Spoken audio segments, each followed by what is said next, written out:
Hai semua, perkenalkan nama saya Gilbert William Charles Turangan. Saya dari kelas 7C SMP Lokon Santo Nikolaus Tomohon. Saat ini saya akan melakukan presentasi tugas pendidikan agama Katolik dan budi pekerti. Untuk topik presentasi saat ini yaitu tentang Yesus peduli tentang penderitaan sesama. Nomor 1. Masing-masing anggota kelompok mencari sebuah cerita atau kejadian yang menjadi masalah dalam kehidupan sehari-hari tentang sikap yang dibagikan dalam kelompok atau belum dikaitkan dengan Yesus. Setelah itu, tulis cerita yang berisi masalah sikap itu.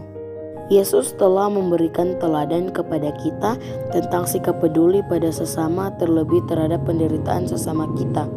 Sikap peduli terhadap sesama tidak mungkin tumbuh dengan sendirinya tanpa membiasakan diri. Kebiasaan itu perlu dipupuk sejak dalam keluarga, sekolah, dan dalam masyarakat. Contoh cerita yang pertama, beberapa bulan yang lalu di daerah kita sempat terjadi bencana alam. Bencana alam tersebut berupa longsor, gempa bumi, gunung meletus, banjir, dan lain-lain. Banyak orang yang kehilangan tempat tinggal, kehilangan barang berharga, surat-surat berharga, dan lain-lain. Mereka berada dalam kondisi yang sangat memprihatinkan. Pemerintah setempat membantu warga yang sedang mengalami bencana. Pemerintah menyumbangkan pakaian-pakaian yang masih layak, memberikan tempat tinggal sementara, membuka donasi untuk membantu kehidupan warga masyarakat. Bahkan semua orang merasa peduli pada kejadian ini.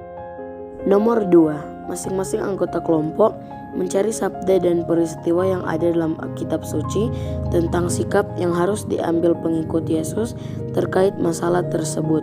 Tuliskan ayat dan isinya. Jawaban. Yang pertama, Matius 9 ayat 27.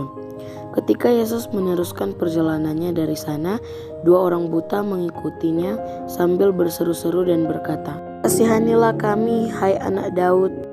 Yang kedua dalam Matius 9 ayat 32-34.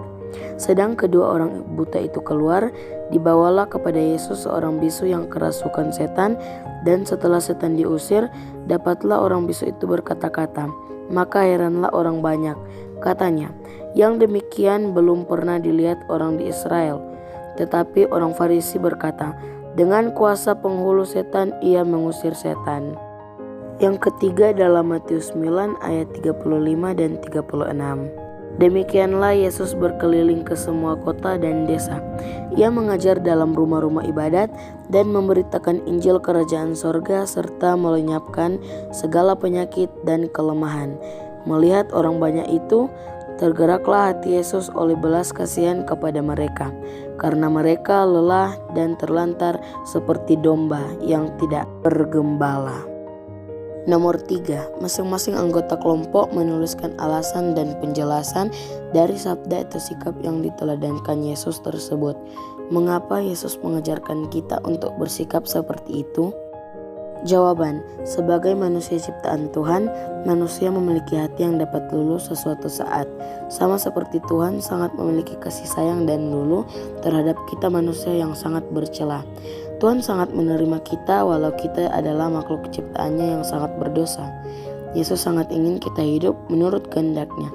Ia rela berkorban, mati di kayu salib, memberi dirinya untuk menebus kita sebagai orang yang bercela. Tuhan meneladankan sikapnya kepada kita agar semua orang dapat saling mengerti dan mengasihi satu sama lain.